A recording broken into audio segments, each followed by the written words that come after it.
What's going on, guys, and welcome back to Drive New Hampshire.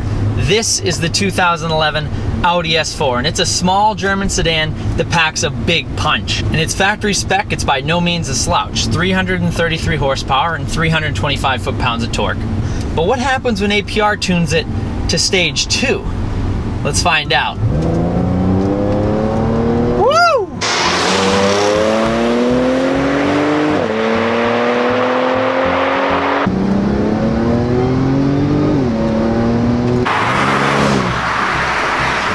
Big special thank you to my friend Savannah for letting me do this video on her car.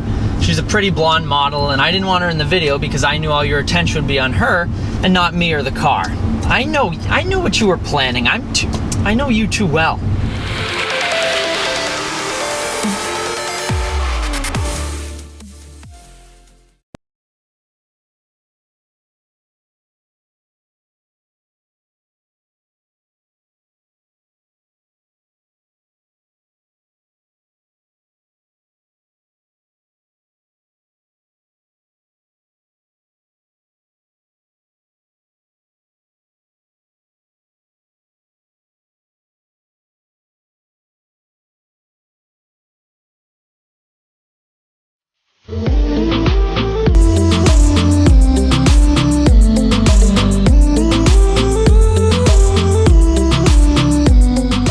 The Audi S4 has always been the Marilyn Monroe of sports sedans. It never seems to do anything wrong, and it's always able to put on a good performance, and always able to make boys drool.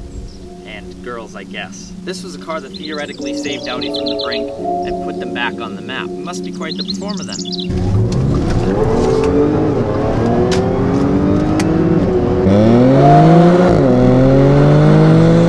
Holy crap. Today we're going to dig into the B8 Series S4 and talk about its features and its performance specs, and then I'm going to take it on the road and see how it does. So starting with the exterior of the S4, now this S4 is actually equipped with the titanium package, a $1,050 option that gives you these 19-inch titanium optic wheels wrapped in high-performance rubber, something always good to have, and blacked out design elements such as the front grille and the side skirts. The illegal tints, those aren't factory. What I like about the exterior styling of the S4 is that it's tasteful and subtle. It's very reserved, not in your face, but still aggressive regardless. This style differs from the standard A4, but it's in no way overdone. The average Joe walking out of Walmart with his 12-pack of Bud Light and passing this wouldn't even realize that this one is the performance model. Now this does differ from the standard A4, is found in its different bumpers, front grille, trunk lid with integrated spoiler, and the aluminum mirrors, amongst other few slight touches. Now the car is in no way suffocated with glaring tinsel. It gives it a very clean and modest appearance. I quite like it. Now this is the 3-liter dual overhead cam V6 equipped on top with a root-style supercharger to cram more air into the engine and also create that glorious whine we all love.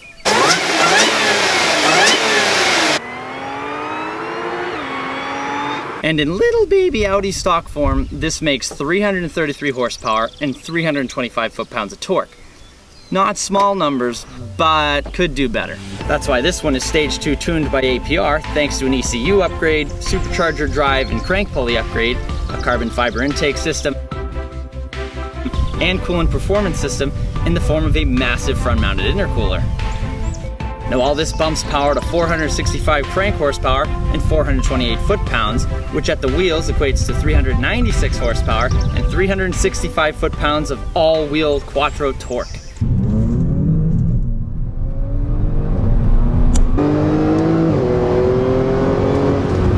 Jeez, that doesn't get old.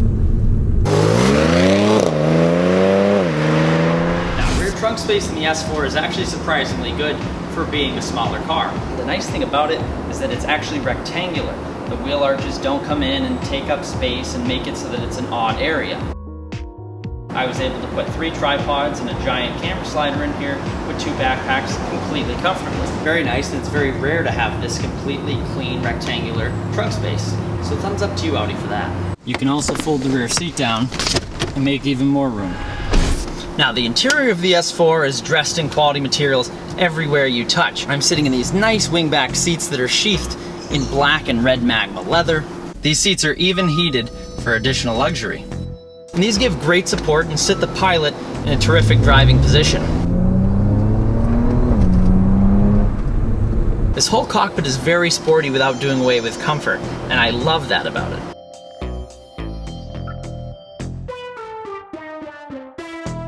I just wish it had a proper handbrake instead of this silly electronic doohickey, so you could have even more fun in the New England winter storms. All the controls are easy to access without having to move your hand far away from the shifter. The HVAC controls did take a little bit getting used to, but I was good within 5 minutes. The multimedia interface is surprisingly easy to use and allows you to control it without having a master's degree in computer science. We also have in this Audi the Audi Premium Plus navigation system, which is a $2,550 option. Recalculating. I think I'll stick to using Waze though, or a map that's like 8,000% cheaper. So I am confusion. Kansas? But this one is not Arkansas. America, explain! For $2,550, it better feed me grapes straight from the vine as I'm driving along. For that price, I'll buy someone a Ford Focus to follow me around in and scream directions at me. Wait, it said go to the right. It can't mean that. There's a lake there. I think it knows where it is going. This is the lake. All jokes aside, the navigation system does work well. Is it worth $2,550?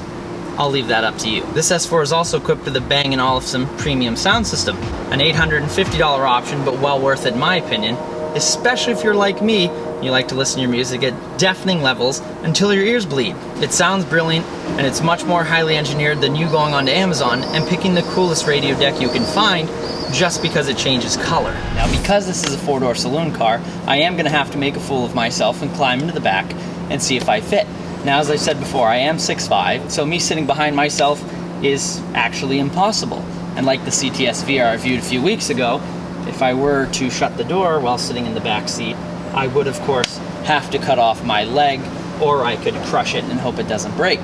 But if you were a normal human being and not a freak of nature like myself, you would probably fit in here quite comfortably. Might I say the rear seat is very comfortable and actually very sporty for a rear seat. I like that. This is gonna be a problem. Ah, there it is. Now it's time to take this S4 out on the road and see what she's got.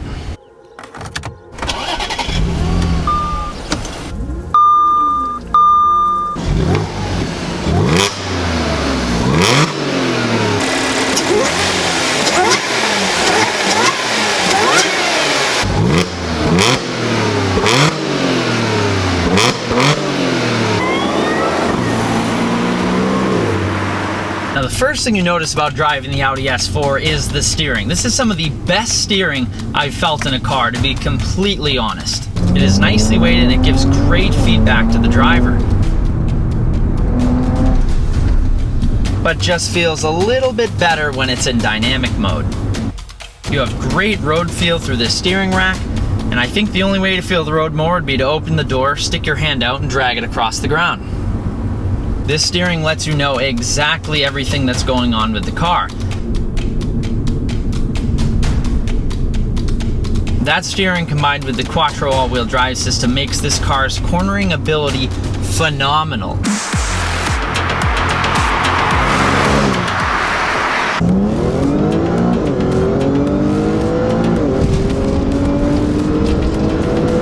Quattro just hugs corners, makes it feel so pinned down to the road.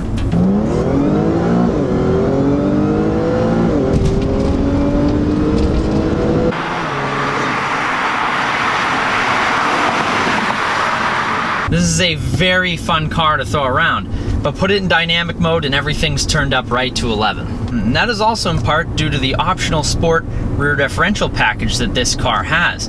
That's an $1,100 option. What it does is puts more power to the outside wheel during hard cornering and turns the car in.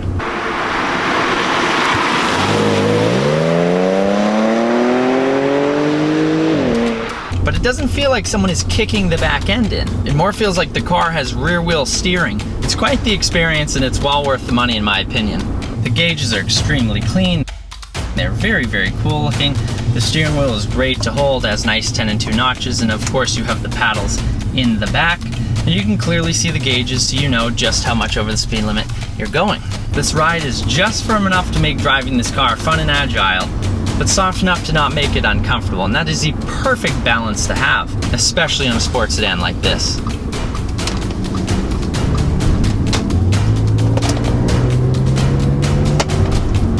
My God, it just begs you to throw it into a corner faster.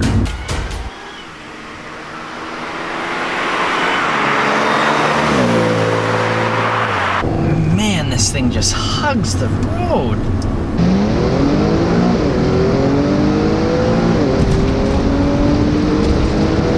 Now, as I said, this car makes just about 400 horsepower to the wheels and 365 torques.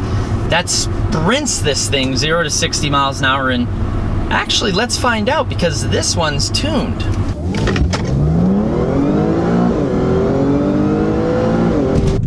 That's 0 to 61 in around 4.4 seconds.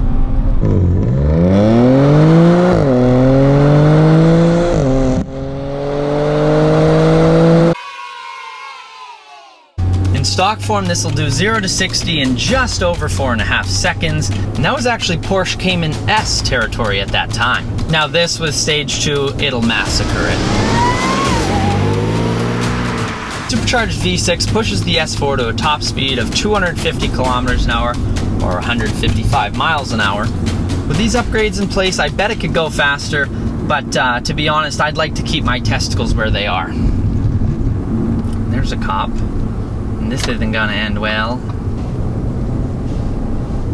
Well, he didn't pull me over. Another thing you'll notice is this engine has such an incredible torque band. It's so wide and it's so usable.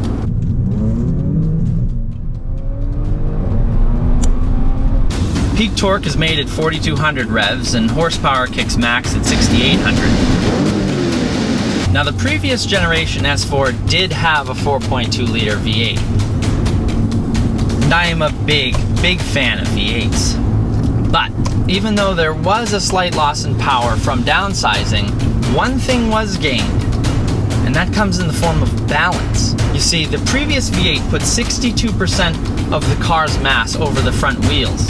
The V6, obviously being lighter, dropped that down to 55%. This in itself eliminates some of the understeer issues, and that is very good.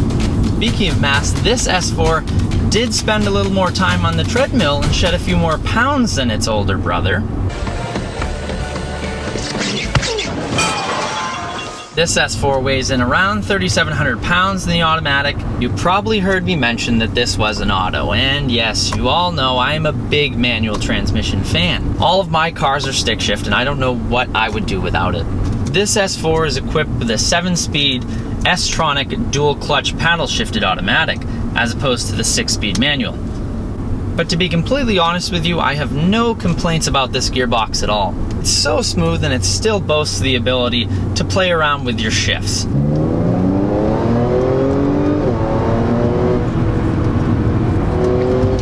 It does it quick. It is lightning.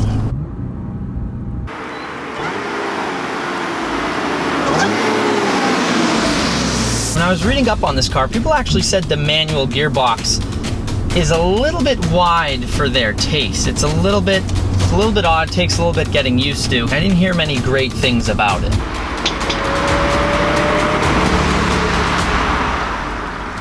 Now, surprisingly, in this cabin, there's not a ton of noise. When you lost the V8, you lost a key director of your driving experience, and that's in the form of noise. With the V6 and in stock form, these are pretty quiet machines. But let me tell you, when you add the APR Stage 2 upgrades, especially that carbon fiber intake, you get a lot of that back and then some. This thing sounds awesome.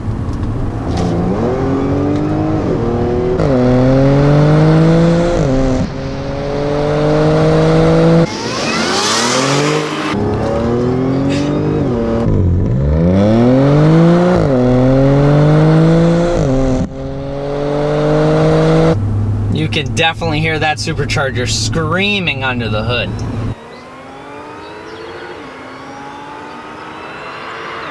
man, does it sound good.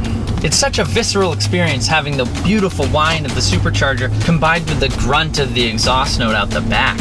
And surprisingly, this has factory exhaust, but that intake, man, that thing sounds fantastic.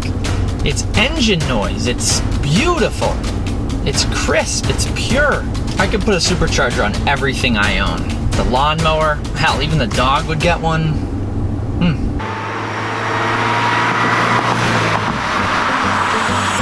Now this S4 might not be the most powerful or the most technologically advanced sports sedan there is by today's standards, but the way it allows the driver to control it really sets it apart.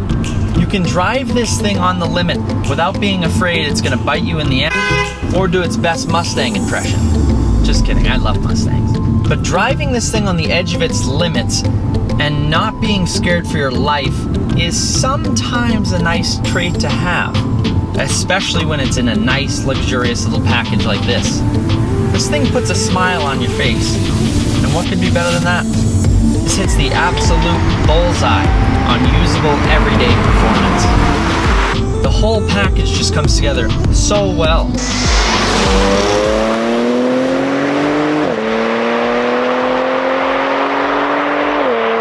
So, I want to thank you all very much for watching. I hope you enjoyed watching this as much as I enjoyed making this, because I had a damn good time in the Audi S4. This thing is fantastic.